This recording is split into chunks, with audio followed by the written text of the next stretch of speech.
Begin tonight with the high-stakes diplomacy that's been going on all afternoon at the White House. Good evening, everyone. I'm Elizabeth Vargas. Just a short while ago, President Trump wrapped his meetings with Ukrainian President Zelenskyy and a powerful delegation of European leaders, all to end Vladimir Putin's war in Ukraine. There are reports some of those leaders may be staying for dinner at the White House. President Trump summed up the day on Truth Social a few minutes ago. He wrote, "We had a very good meeting. Everyone is happy about the possibility of peace," and he called President Putin to fill him in. He says he's arranging another meeting with location to be determined between Putin and Zelenskyy. And after that meeting takes place, Trump says they'll have a trilateral meeting that will include himself.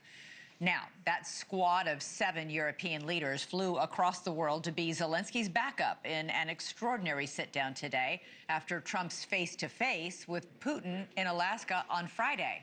Those leaders brought a unified message. They all want peace and security guarantees to ensure that Putin can't invade Ukraine again. President Trump wants peace as well, and he pushed back on the necessity of an immediate ceasefire, something Ukraine and the European leaders have insisted upon. But Trump also promises security guarantees for Ukraine, which NATO Secretary Mark Rutte characterized as, quote, a breakthrough. Trump did not provide any specifics on what those guarantees would entail, and notably, he did not rule out sending American troops to the region.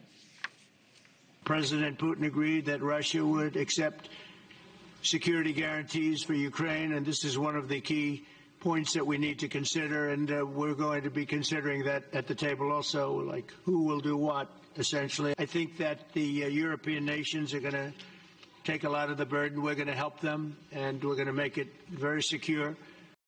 Now, heading into the talks today, President Trump stressed that Zelenskyy could end the war almost immediately, in part by agreeing to Russia's extraordinary demands to give up a huge part of Ukrainian territory. But our European allies say even if Ukraine isn't officially part of NATO, it should still get the same type of Article 5 type security. When we talk about security, we're talking about the security not just of Ukraine, we're talking about the security of Europe and the United Kingdom as well. And I really feel that we can, I think, with the right approach this afternoon, make real progress, particularly on the security guarantees, and your indication of security guarantees, of some sort of Article 5 style guarantees.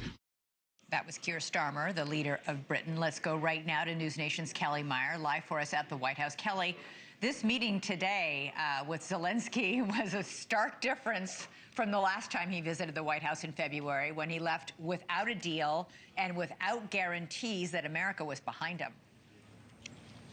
I can't emphasize enough, Elizabeth, how different this day was compared to that day we were here nearly 6 months ago when Zelenskyy was practically kicked out of the White House with no deal and had that confrontation with Trump. Trump saying then that Zelenskyy didn't have the cards, and today he was asked that same question and said he didn't know who held the cards here. So you even see President Trump more open to those security guarantees today. They were smiling walking down the colonnade together and out of the Oval Office. It was a completely different meeting and definitely an unprecedented one, as you saw those European leaders here with him. We're now seeing those European leaders span really Washington, D.C. for briefings post-meeting.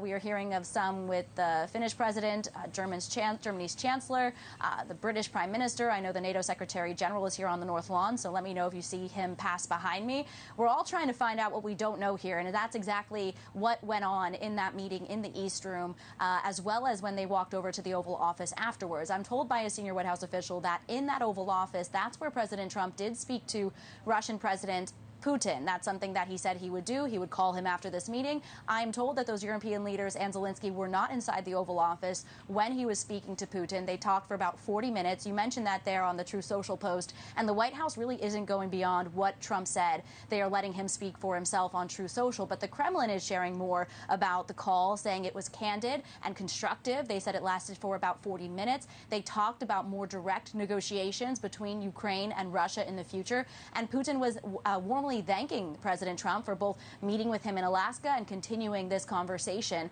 So there was a lot discussed there with Putin, as well as here today with those European leaders, many of them complimenting Trump, they say, for breaking the deadlock here in this war and saying that we've done more in the last 2 weeks than we have in the last 3 years. So now we're watching for exactly when that bilateral happens, and then the trilateral meeting could happen between Zelenskyy, Trump, and Putin, because that's something Zelenskyy formally invited Trump to attend here today as well. Thank you for watching. Subscribe below and download our NewsNation app right now on your phone, and you will get fact-based, unbiased news for all Americans.